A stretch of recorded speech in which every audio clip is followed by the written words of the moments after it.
Hello there, welcome to this episode of the Skift Meetings podcast featuring Gianna Gaudini, event strategist, consultant, speaker, and author of The Art of Event Planning.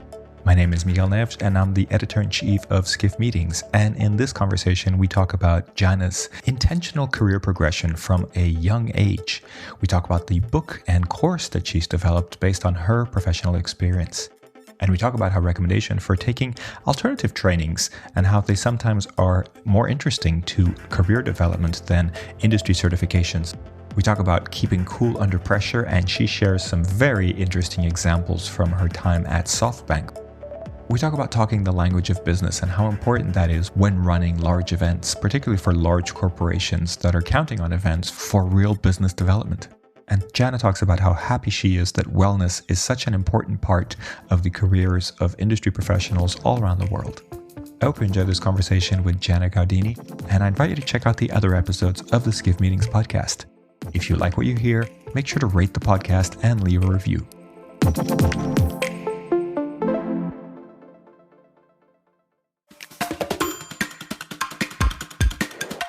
Hello, everybody. Welcome to this episode of the Skift Meetings podcast. Today, I am delighted to be joined by Gianna Gaudini, event strategist, consultant, speaker, and the author of The Art of Event Planning. Gianna, thank you for joining us today. So happy to join you, Miguel. So, Gianna, for those who are not familiar with your work, your book, could you talk us through a little bit of your kind of history with event planning? And I'd love to start where you first came into contact with events, with kind of business events, if you will. Definitely. So, I share about this actually at the beginning of my book. But like many of us in this industry, I did not intend to go into event planning as a career. I kind of fell into it. So I was actually studying pre-med at UCSD in California. And about halfway through my my college career, I realized, maybe pre-med is not for me. But I did realize that I had a passion for convening people. I had started this thing where, in an effort to, one, hone my cooking skills, and two, meet new people, I was cooking dinners on Wednesday evenings and inviting people to join me. And who doesn't want a home cooked meal when you're in college? So, basically these Wednesday dinners started proliferating, and we'd have more and more folks joining, and it became a real wonderful meetup. And, I think it was a little bit more elevated than people were used to. I'd have curated playlists and tablescapes. And, I was really testing out some pretty elaborate meals. And it made me realize how much I love hospitality, how much I love stimulating conversation, creating memorable experiences for people, building community is a real passion that drives me. And so, after I graduated from college and had to sit down and have that real hard conversation with my parents about what am I going to do now? I went through all these exercises in a book, great book I still recommend to folks. It's called How to Get a Job with Any Major. I went through all the exercises and landed on an event planning career. And, so I actually convinced my parents that this was a good idea, saying that I had a 10-year plan.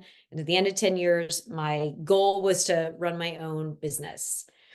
And, actually what ended up happening was I started on the agency side in San Francisco and worked for about 5 years, getting kind of the nuts and bolts and cutting my teeth on event planning on the agency side before going in-house at Google. And I loved Google so much. I stayed there for 9 years. And then from there went on to run global events for SoftBank Vision Fund. And from there went on to lead global events, training and certification for Amazon Web Services. And from there went on to build and run the global event team and strategy for Airtable. And just now, 20 years later, am officially, dedicating myself to my own event planning business as a strategist and a consultant. So corporate, was just a wonderful, wonderful experience for me. I learned so much about go-to-market strategy and how to be an event strategist. And, I wrote a whole book, The Art of Event Planning, in 2019, just because I had so many incredible experiences that I wanted to share more broadly with our events community. So, It's kind of come full circle now, but happy to share more if you'd like me to go deeper in any of those areas. Absolutely. So wanted to pick up on something you said. I mean, it sounds like your kind of corporate career was very intentional from the start. Am I picking that up right? Definitely. When I set off on this journey, this event planning journey, it was always intended to be a career, a lifelong career.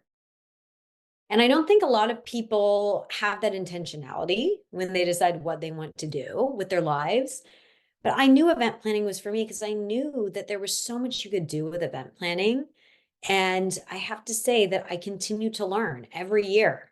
You never stop learning in this industry. You're always evolving. I mean, look at AI and how we're all now learning about how to incorporate AI into events. And we're having to pivot with virtual events and, incorporating that into an event portfolio. There's just so much to learn. And there's so many trends that are always evolving. So, that's why I really loved this career. And I think with corporate, you know, it's a lot more complex than people imagine. And so I think it's easier in some ways to build a career that evolves with corporate because there are just so many complexities and it is so integral to companies' brand building and go to market strategy.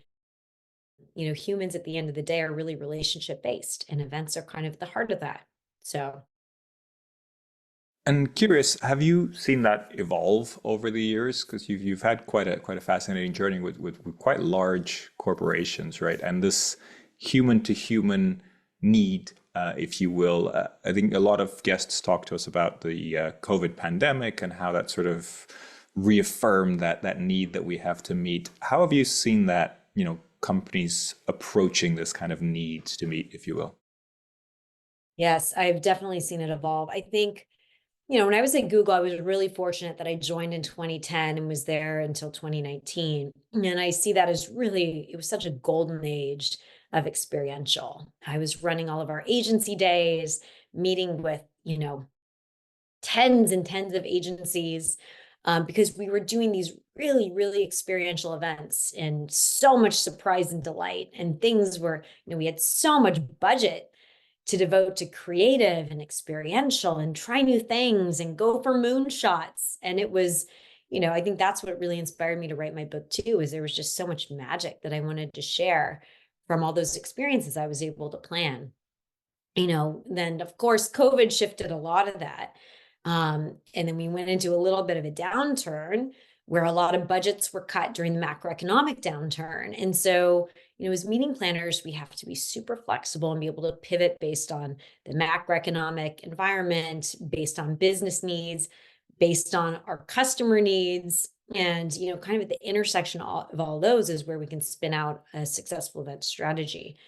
And so in leaner times, I found that you kind of cut back on some of those extra elaborate experiences and maybe focus more. And I think it's funny that my husband is a product manager, and I see a lot of similarities between building and running successful products and then seeing and running events as a product. You really need to focus.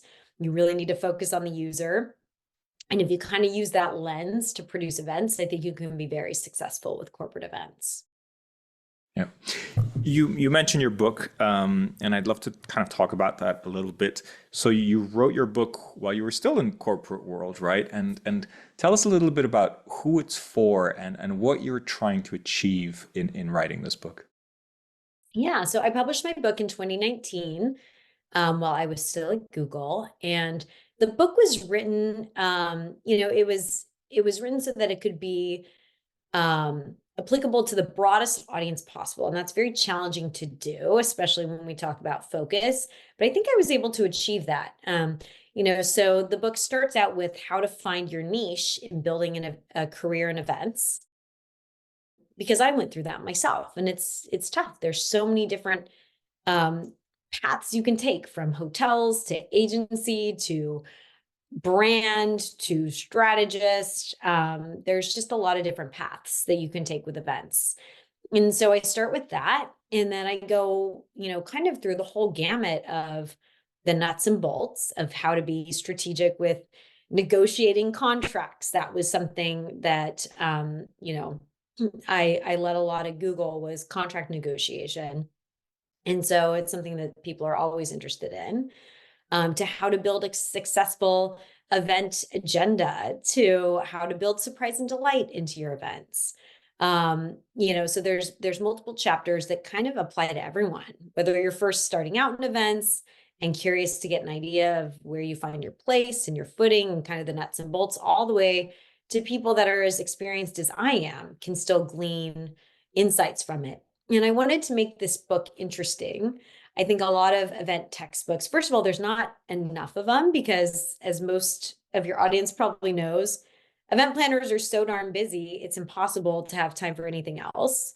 I was lucky in that I had a 1-year-old who took 2 naps a day when I was writing my book. So on the weekends, I would hunker down during his naps and write. But there's just not a lot of good resources out there. And then the event books that are out there are kind of boring, to be honest with you. They're very, they're kind of just about the basics. They don't have a lot of storytelling woven into them. And we like to, build stories and storytelling and narratives into our events. So why not build that into a book about events? So what I did is, throughout every chapter of the book, I wove in anecdotal stories from my career to make it interesting for people and to show, real life examples. And there's actually a couple of universities now that are using my book as a text for their event courses. And the students are saying that it's a lot more interesting and relevant to them because it has kind of these real world applications that are a little bit more interesting to read. Have you received any feedback on the book? Like, are there stories in there that resonate the most with the readers? Oh yeah, totally. I mean, you can take a look at the comments on my website, on Amazon. I think it, it resonates with a lot of people. And it's funny, from time to time, I go back and reread the book just to kind of remind myself of some of the things that I had done, and it still resonates with me, several years later. So I feel really grateful that I had some good editors, and was able to, I think, write a book that has enduring appeal to people. Yeah. And now you have a course as well for 2021. I think you launched your course, and that's based on the book, right? Yes, it's an evolution. So, it's funny that I wrote the book in 2019 before the world completely changed with COVID. And in 2020, I took on a role as the global head of events, training, and certification at Amazon Web Services. And so, because I was living and breathing training and certification virtually, I thought, hey, rather than write a sequel to my book with some of these new world learnings, why not build a course? And I'm very much the type of person who has a growth mindset. I like to learn by doing, as I'm sure many of your audience members also learn by doing. It's kind of the nature of what we do in events. So I thought, why not I will launch a course. And I was lucky in that a vendor had actually approached me and had read my book and proposed turning it into a course. But what I found was, the way that I wrote my book with all the stories woven into it didn't necessarily translate into a course. So I ended up writing a whole new curriculum for my course. It's just a different format, so there was a lot of learnings in doing that, but I think it's, still highly relevant to folks who are interested in up-leveling their career, getting into events. It's got everything from, virtual and event venue information to how to build and run a team successfully, with both in-house and working with agencies, to how to build engaging content, both virtually and in person. And then, of course, I always weave in stories and examples from my career as well to keep it interesting. That's fascinating, because it sounds like because you have so many stories in the book, it then didn't translate as easily as this book that was to be more factual, right? More kind of the matter of fact. You mentioned that there's kind of nothing out there, and I just was curious if Are you involved with any sort of industry bodies or associations or anything from the sort of meeting and event planning side that you've been a part of? Yeah, totally.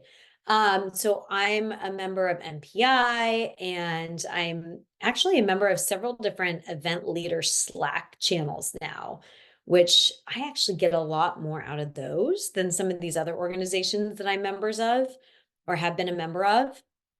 I just find that it's the camaraderie, the speed at which you can get responses and support others on Slack has really been interesting over the past couple of years. And that was something that, up until a couple of years ago, didn't really exist. So again, I think it's a really good example of how the industry evolves. Mhm. Um, and then, I'm also a member of some different groups. So, for example, the Battery is a private event group in San Francisco. And kind of similar to what I've coached people with getting an event certification, I sometimes think you need to focus on areas that can complement your career, but don't necessarily need to be on the nose or the same path for everyone. So, to give you an example, rather than get my CMP, for example, certified meeting planner certification, I instead thought, hey, I really want to get my Court Master Sommelier certification. And this will also really help me with event planning to be able to know and plan really amazing wines for events. And similarly, I got my interior design certification because not only did that help me, decorate my house, but it helped me speak the design language that I needed to work with my creative agencies and plan environments for my events. So sometimes I think it's okay to be creative with the groups that you join that inspire you and the certifications that you might want to go after. There's a lot of complementary areas and fields, which is another reason why building a career at events, can be a lifelong career. There's just so many different synergies with other industries. That's really interesting. I think it's really interesting advice in terms of spreading out a little bit more, right? And having sort of not tangential, but sort of complementary education or training in different areas that can help you in some ways. Totally.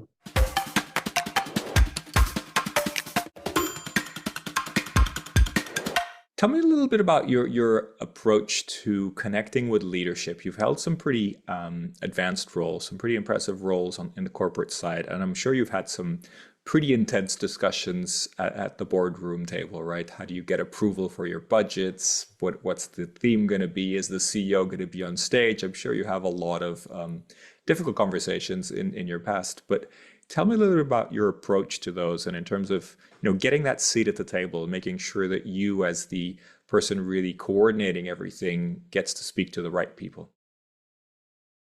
Yeah. Oh gosh, where to start? There's so many. I think, first and foremost, there comes a point in event planner's career where you have to take that transition from being a planner that's focused on execution to being a leader that's focused on galvanizing a team and being a strategic thought leader.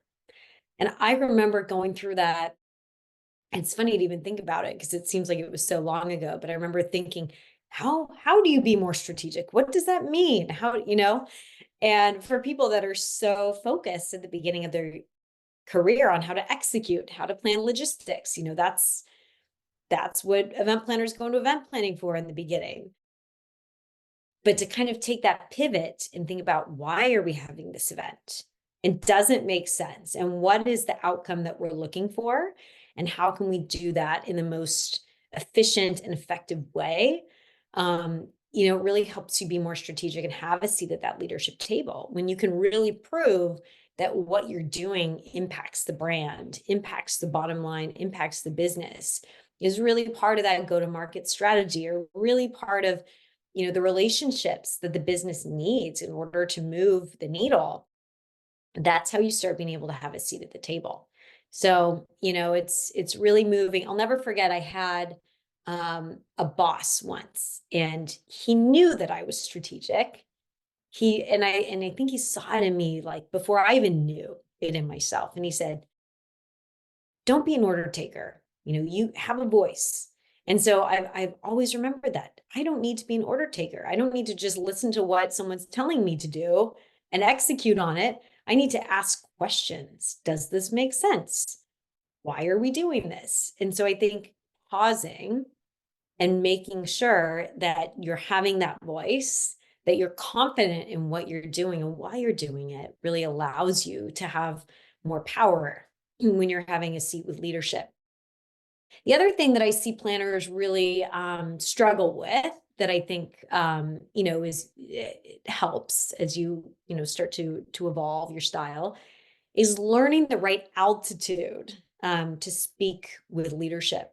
So I often see younger planners going into these conversations with leadership and wanting to talk about all the tactics and all the little details. And leadership, oftentimes, I mean, there's some leaders that care about that, but many times C-levels do not want to know that. It's going to go right over their head. So it's really understanding what altitude you're going into the conversation with and how much information to share. You can always have an appendix with all those details should you need it, but really focusing on, the what you're doing, why you're doing it, what the outcome will be, and then if you need to, going into the tactics or going into the details. But, you oftentimes will only have a few minutes with leadership in order to sell your idea and get their buy-in. So you need to be really, really strategic with what you're sharing. So I'll just pause there, but those are a couple of things that come to mind. Yeah, we often talk about that idea of, speaking the language of the C-suite and kind of understanding how to speak to the people in the best possible way. I think that's a really good way to express that. What about creating your own teams, because you've led different teams. Is it the same kind of advice that you give your teams? And how do you structure that, if you will, in terms of building out a team that will really perform for you? I love building teams. First of all, it's one of the favorite things that I do when it comes to event planning. And I love building teams because, first of all, with events, you need a team. I mean, I don't know many people who can plan events by themselves, maybe a less complex social event, but with big corporate events, you very seldom see one person who's planning it all. And so I think the first thing is it really comes down to building trust and having solid communication. And this is just foundational for all, human interactions, but it really, really becomes evident when teams fail or succeed with events. A lot of it comes down to the communication and the trust that the teams have. So, one thing that I do is I really try to make sure that it's always a safe space. So people are all welcome to share their opinions.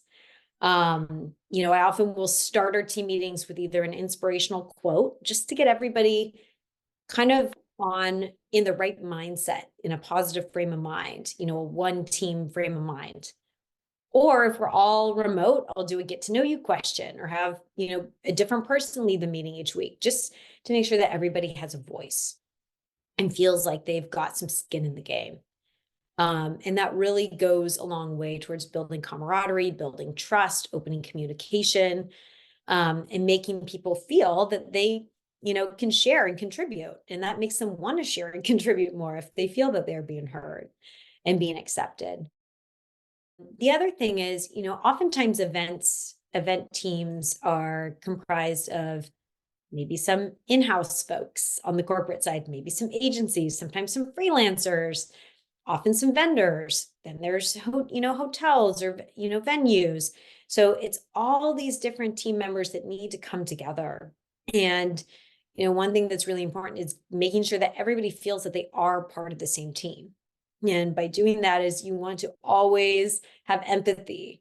And, one thing that really helped me was when I was on the Ritz-Carlton Tech Advisory Board. It was really interesting because I got to hear from the Ritz-Carlton all the things that hotels struggle with and what they need in order to succeed. And also having come from the agency side, having that perspective, running corporate events, and even having been a freelancer at one point, and so understanding and empathizing with, where everyone's coming from and what they need to succeed kind of helps you able to orchestrate everyone together. And so I always keep in mind, what does this person need to motivate them? And how can I galvanize the team that way? And then the other thing is just kind of leading by example. So trying to keep a low ego. I try to keep things positive. I'm very much a proponent of mindset. And if you ask anyone who knows me, they will say that I'm, always positive, almost to a fault. I try to always keep, the focus on the positive. And I do truly believe that you can do really anything that you set your mind to do. And I think that that kind of rubs off on your team. Whereas if you have someone who's always looking for the negative, always, worrying, that can also rub off on a team. And it can be challenging to have the positive mindset when you're an event planner, because you are by nature looking for what could go wrong and how to fix it. So you kind of have to be able to know that in the back of your mind.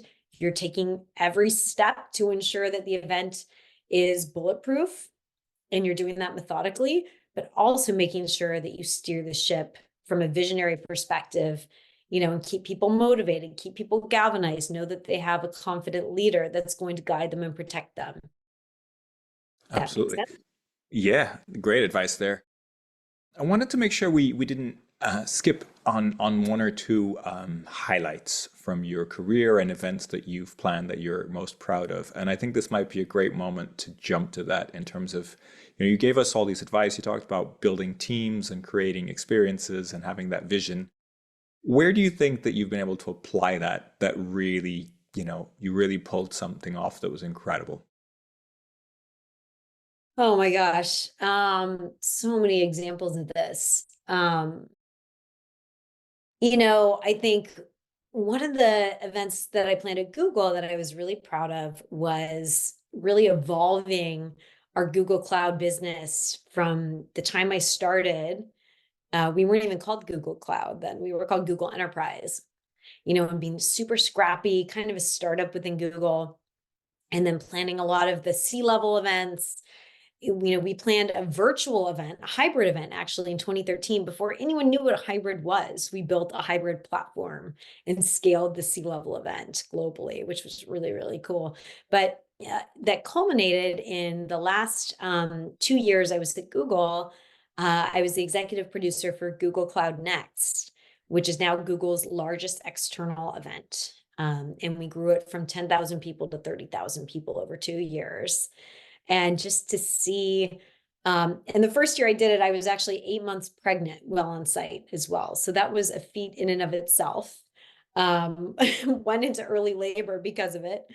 But, just to be able to see that strategy evolve incrementally at first, but then to really help change the focus on the goals year over year and achieve those goals, was really, really incredible. And to see Google Cloud evolve into, the big, successful player in that field that it is now was really, really cool.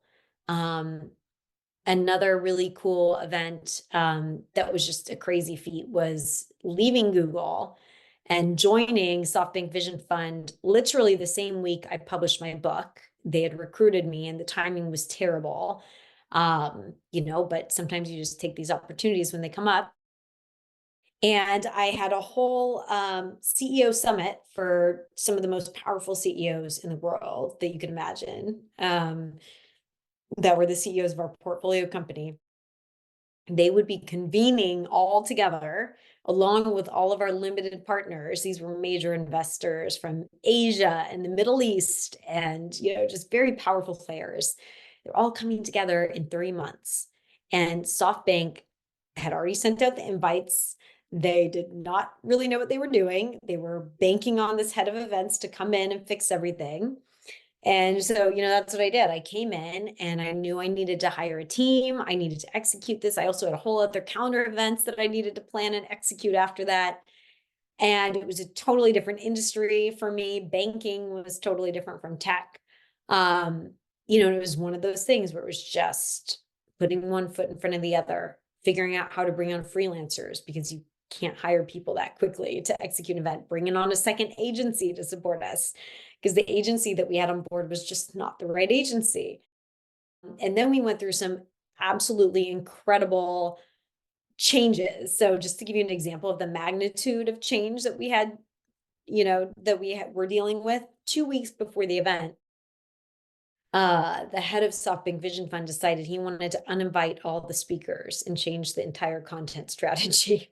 And these were speakers like Ariana Huffington, not like no-name speakers. These were very important people that we had to politely uninvite to speak. So, So, um, could you just explain what the start of that conversation looked like? Because that must have been a really tough one to figure out. yeah, I can explain. So I actually wasn't in that conversation. My boss, the CMO, was in Japan with Masayoshi-san. And I remember her calling me at 8 p.m. and she said, "Okay, I have some news." I said, "Okay." And she shared the news. And then she said, "There's some more news." And she said, "He has invited Donald Trump to attend this event." And that might cause half of the attendees to not want to attend. So we need to figure out how to plan a second event for Trump so that he thinks he's going to be attending this event. Anyways, I could share more, but needless to say, it was pretty radical, the changes that needed to happen in 2 weeks. And fortunately, I do really well in situations like this. I think it was my classical piano training. I just learned how to be really good under pressure. And so I just calmly said, "Okay, I'm gonna think through the steps that we need to take and share with the team." And then that's when I go into just positivity mode. And I remember a couple of my team members kind of freaked out. They were really nervous about the whole thing. And I just told them, "You don't worry about it. You do this." I basically just told them what to do to execute, let them just focus on their lane, and told them, "I will take on the worrying of the bigger picture." And sure enough, we pulled it off. And it was seriously one of the best events I've ever produced. You never would have guessed. I even got to meet Ariana Huffington, and that was a So, did highlight she for me. actually come to the event anyway? How did you She negotiate did. that? She did. We just, we told her there was a little change in content strategy, but of course, she was still invited to come as a guest. And, I remember making sure that she had the best experience, offering her a pashmina and going and buying her a pashmina so she wouldn't be cold at the evening event. Just little things like that to make sure that she felt welcome. And, you know, it was just all about, focus and not panicking. I think when people panic, they either freeze or it's, fight or flight or freeze. And I just kind of go into, kind of focus. That's the other one that people don't talk about is there's an alternative to that. There's focus. And so I just go into focus and galvanize and mindset. And like I said, if there's a will, there's a way. And I just had it in my mind that there was no way we were going to fail. This was my first event at this company and there was high stakes involved. And so I better figure out how to do it and just put my head down and focus. And we did it. We pulled it off. It was great. But yeah, definitely a little PTSD. I'm sure a lot of other event professionals can relate. So, what Well, keeps you up at night? I mean, it sounds like you could deal with a lot of pressure, a lot of stress, but some things must worry you. it's funny you say that because there was definitely this is funny. There were times in my career where I used to have work mares. And my husband actually told me I used to talk in my sleep. I would be asking him things like, "How's Reg doing?" Like in my sleep. And so I would, I things would keep me up at night, like registration numbers and stuff like that. I think now that I'm at where I'm at, to be perfectly honest with you, I don't stress about those things anymore because I know that I have the experience that I pressure test things, I poke holes.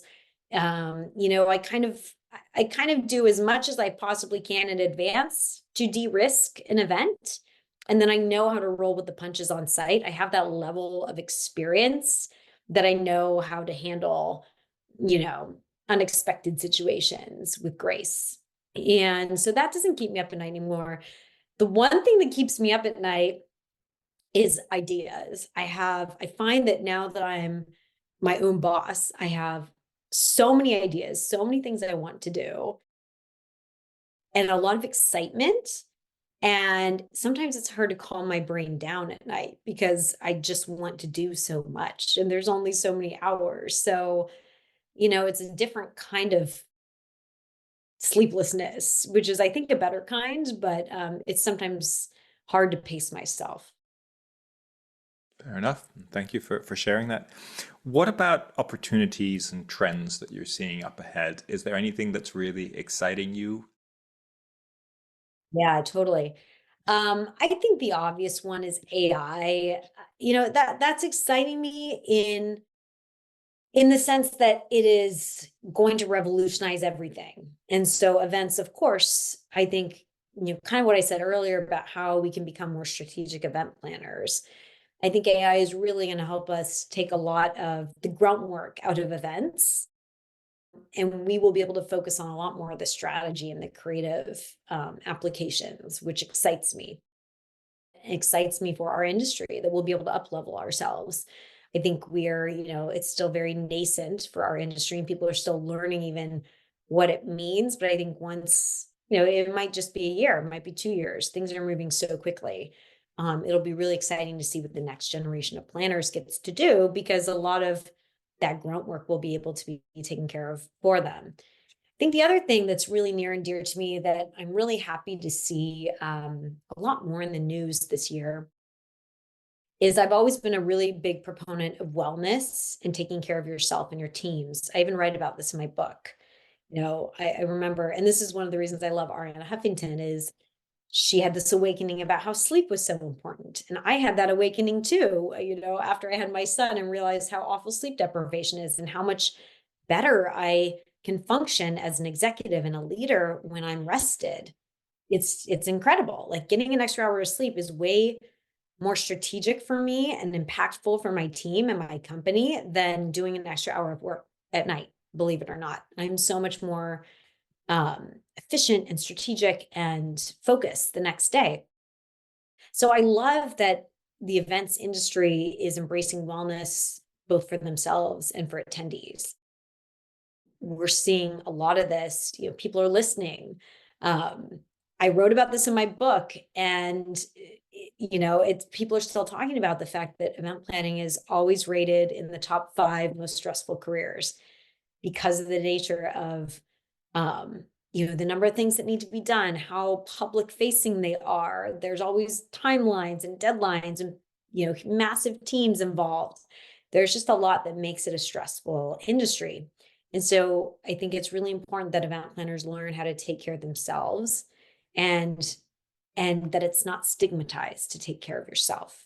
It actually makes you a better planner and it will help extend your career so that you don't burn out and allow you to have a lifelong career. Similarly, for attendees, I think we're building better experiences for them.